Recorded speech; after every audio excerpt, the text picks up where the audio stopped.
Seeja Taxila Tamil podcast உங்களை இந்த ஆழமான விவாதத்துக்கு வரவேற்கிறது.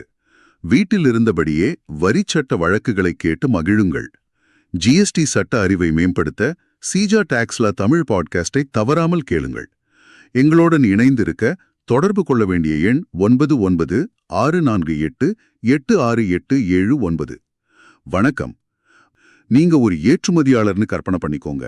நீங்க சட்டப்படி எல்லா வரியையும் கட்டி நாட்டுக்கு அந்நிய செலவாணியே கொண்டு வரீங்க. ஆனா ஒரு குறிப்பிட்ட சூழ்நிலையில நீங்க கட்டின வரி உங்களுக்கு திரும்ப கிடைக்காதுன்னு அரசாங்கம் சொல்லுது. உங்க பணமே உங்களுக்கு திரும்ப வராதுன்னா எப்படி இருக்கும்? இது நியாயமா இல்லாத மாதிரி தோணுது இல்லையா? ஏற்றுமதியை ஊக்குவிக்க வேண்டிய அரசாங்கம் ஏன் இப்படி ஒரு தடையை வச்சிருக்கு? இந்த முரணுக்கு பின்னாடி இருக்கிற சட்ட நுணுக்கத்தை தான் நாம இன்னைக்கு ஆழமா அலச போறோம். சரி, இந்த புதிருக்குள்ள போறதுக்கு முன்னாடி நாம அடிக்கடி கேட்க போற ரெண்டு முக்கியமான வார்த்தைகளை தெளிவுபடுத்திக்கலாம். ஒன்னு, பூஜ்ய மதிப்பீட்டு விநியோகம், அதாவது ஜீரோ ரேட்டட் சப்ளை. இன்னொன்னு, தலைகீழ் வரி விதிப்பு முறை, அதாவது இன்வெர்டட் டியூட்டி ஸ்ட்ரக்சர். கேட்கவே கொஞ்சம் சிக்கலா இருக்குல்ல? எளிமையா இது என்னன்னு சொல்லுங்க. கண்டிப்பா. முதல்ல பூஜ்ய மதிப்பீட்டு விநியோகம். ஜிஎஸ்டி சட்டத்தை பொறுத்தவரைக்கும் ஏற்றுமதியும் சிறப்பு பொருளாதார மண்டலங்களுக்கு, அதாவது SEZக்கு செய்யற சப்ளையும் பூஜ்ய மதிப்பீட்டு விநியோகமா கருதப்படுது. இதுக்கு பின்னாடி இருக்கிற நோக்கம் ரொம்ப சிம்பிள். நம்ம நாட்டில இருந்து ஏற்றுமதியாகிற பொருட்கள் மேல எந்த வரியும் இருக்கக்கூடாது. அப்போதான் உலக சந்தையில நம்ம பொருட்களோட விலை மத்த நாடுகளோட போட்டி போட முடியும். சரியா சொன்னீங்க. சுருக்கமா சொன்னா, நாம பொருளை மட்டும்தான் ஏற்றுமதி செய்யணும், வரியே இல்ல. ஓகே, இது ரொம்ப தெளிவா புரியுது. வரிகளை ஏற்றுமதி செய்யாதீங்க அன்னோ கொள்கை. சரி, அடுத்தது அந்த தலைகீழ் வரி விதிப்பு முறை, ஐடிஎஸ்னு சொல்றாங்களே, அது என்ன? இது ஒரு சுவாரஸ்யமான சூழல். நீங்க ஒரு பொருள் தயாரிக்கிறீங்கன்னு வச்சுக்குவோம். அதுக்கு தேவையான மூலப்பொருட்களை வாங்கும்போது ஒரு குறிப்பிட்ட ஜிஎஸ்டி கட்டுவீங்க.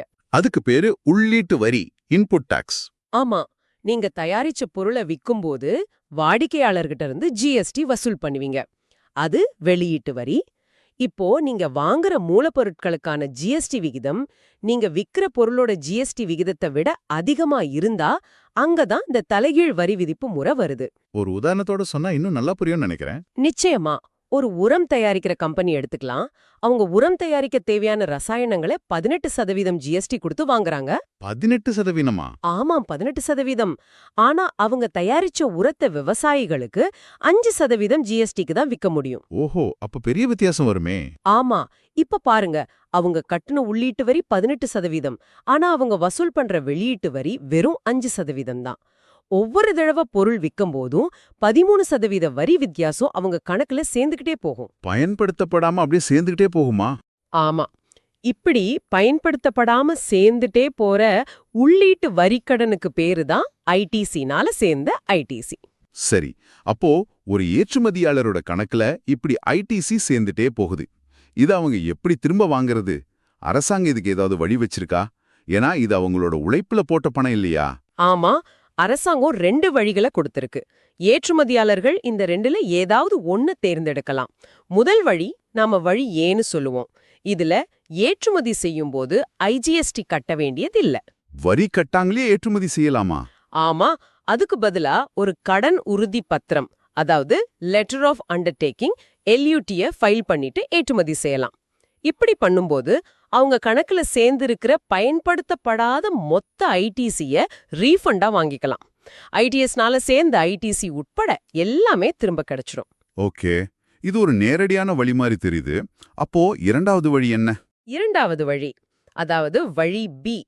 இதுல ஏற்றுமதி செய்யும்போது அந்த பொருளுக்கு என்ன ஐஜிஎஸ்டி பொருந்துமோ அந்த வரிய முதல்ல கட்டிடுவாங்க. சரி, அப்புறம் ஏற்றுமதி செஞ்சதுக்கு அப்புறம் அவங்க கட்டின முழு ஐஜிஎஸ்டி தொகையையும் ரீஃபண்டா வாங்கிக்கலாம்.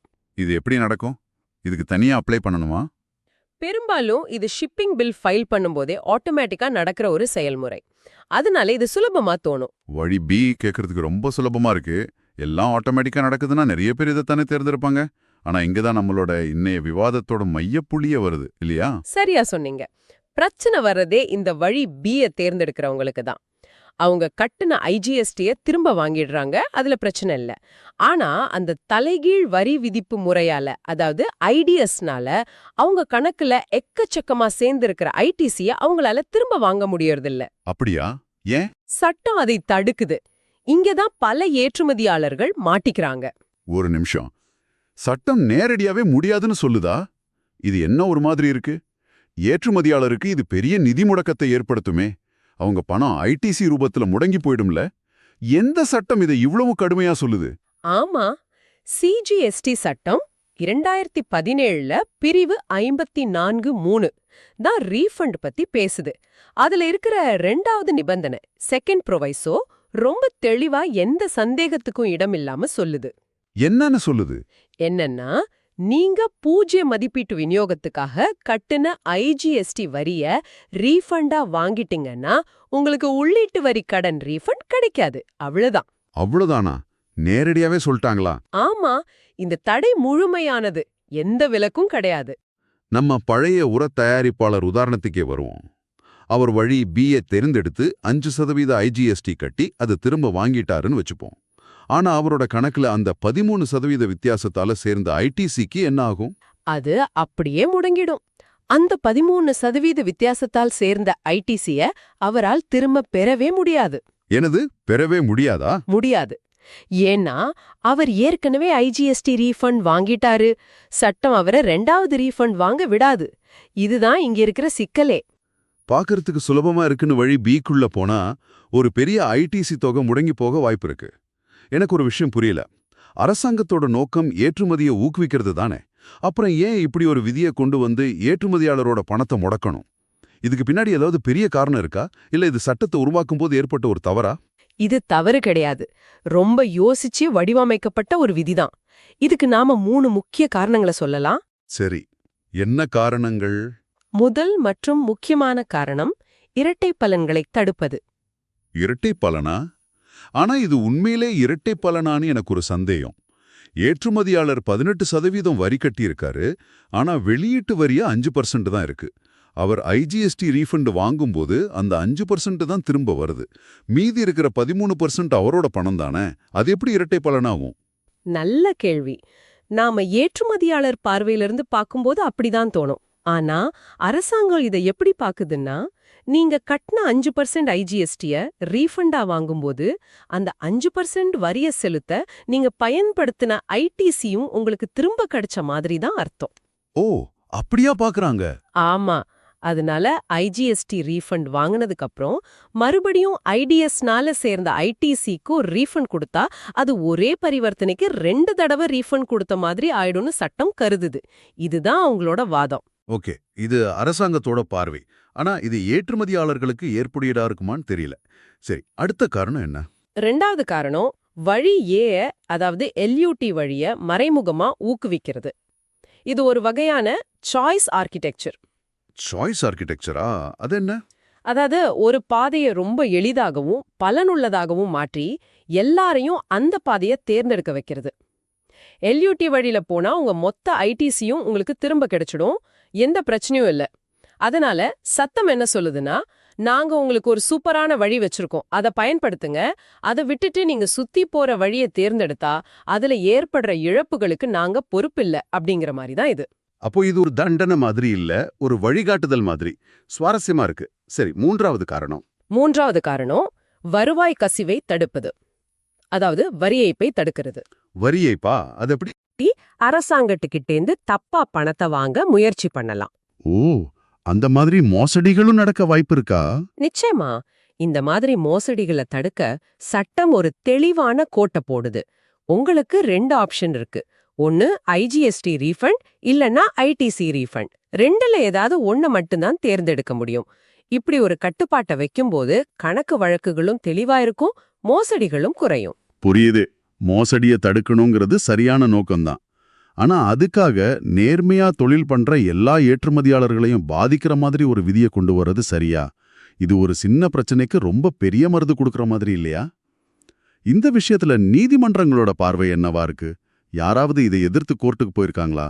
இது ரொம்ப முக்கியமான கேள்வி. நிறைய பேர் போயிருக்காங்க. இது சம்பந்தமா ஒரு பிரபலமான வழக்கு இருக்கு. அப்படியா? என்ன வழக்கு அது? யூனியன் ஆஃப் இந்தியா மற்றும் VKC footsteps India private limited இடையேயான வழக்கு. இந்த வழக்கு உச்சநீதிமன்றம் வரைக்கும் போச்சு. ஓ, உச்ச நீதிமன்றமே இதுல ஒரு தீர்ப்பு கொடுத்திருக்கா? அப்போ என்ன சொன்னாங்க? உச்சநீதிமன்றம் ஒரு அடிப்படை சட்டக் கொள்கையை தெளிவுபடுத்திட்டாங்க. அவங்க என்ன சொன்னாங்கன்னா, வரி ரீஃபண்ட் வாங்குறது நம்மளோட அடிப்படை உரிமை கிடையாது. அடிப்படை உரிமை இல்லையா? இல்ல, அது சட்டம் நமக்கு கொடுக்கிற ஒரு சலுகை. அதனால சட்டம் எப்படி எந்த நிபந்தனைகளோட அந்த சலுகையை கொடுக்குதோ அப்படிதான் நாம அதை வாங்க முடியும். சட்டம் தெளிவா ஐஜிஎஸ்டி ரீஃபண்ட் வாங்கினா ஐடிசி ரீஃபண்ட் கிடையாதுன்னு சொல்லும்போது, இது நியாயமா இல்ல, எனக்கு நஷ்டம் ஏற்படுது அப்படிங்கிற அடிப்படையில நீதிமன்றம் தலையிட முடியாதுன்னு சொல்லிட்டாங்க. அப்போ சட்டம் தான் இறுதியானது, அதுல நியாயம் தர்மம் எல்லாம் பார்க்க முடியாதுன்னு சொல்லிட்டாங்களா? ஆமா, சட்டம் இயற்றும் சபையோட முடிவு தான் இறுதின்னு சொல்லிட்டாங்க. சட்டத்தை உருவாக்குறது பாராளுமன்றத்தோட வேலை, அதுல நீதிமன்றம் தலையிடாதுன்னு திட்டவட்டமா சொல்லிட்டாங்க. இது ரொம்ப கடுமையான நிலைப்பாடு மாதிரி தெரியுது. ஆமா, சட்டத்தின் வார்த்தைகள் தெளிவாக இருக்கும்போது அத அப்படியே தான் பின்பற்றணும். இதுதான் நீதிமன்றங்களோட நிலையான பார்வை. இது மட்டும் இல்லாம குஜராத் அட்வான்ஸ் ரூலிங் ஆணையம் மாதிரி பல அமைப்புகளும் இதே கருத்தை தான் திரும்ப திரும்ப சொல்லியிருக்காங்க. அதனால சட்ட ரீதியா இந்த விதியை மாத்துறது ரொம்ப கடினம். சரி, அப்போ இதுல மாட்டிக்கிற ஏற்றுமதியாளர்களுக்கு என்னதான் தீர்வு? அவங்க என்ன பண்ணணும்? அவங்களோட நிதி முடக்கத்தை தவிர்க்க சிறந்த வழி என்ன? நடைமுறையில ஏற்றுமதியாளர்கள், குறிப்பா இந்த ஐடிஎஸ் பிரச்சனை அதிகமா இருக்கிற ஜவுளி, உரம், ரசாயனம் போன்ற துறைகள்ல இருக்கிறவங்க ரொம்ப கவனமா இருக்கணும். அவங்க ஏற்றுமதி செய்யறதுக்கு முன்னாடியே திட்டமிடணுமா? கண்டிப்பா, அவங்களுக்கு சிறந்த வழியே தான். அதாவது எல்யூடி ஃபைல் பண்ணிட்டு ஐஜிஎஸ்டி கட்டாம ஏற்றுமதி செய்யறது.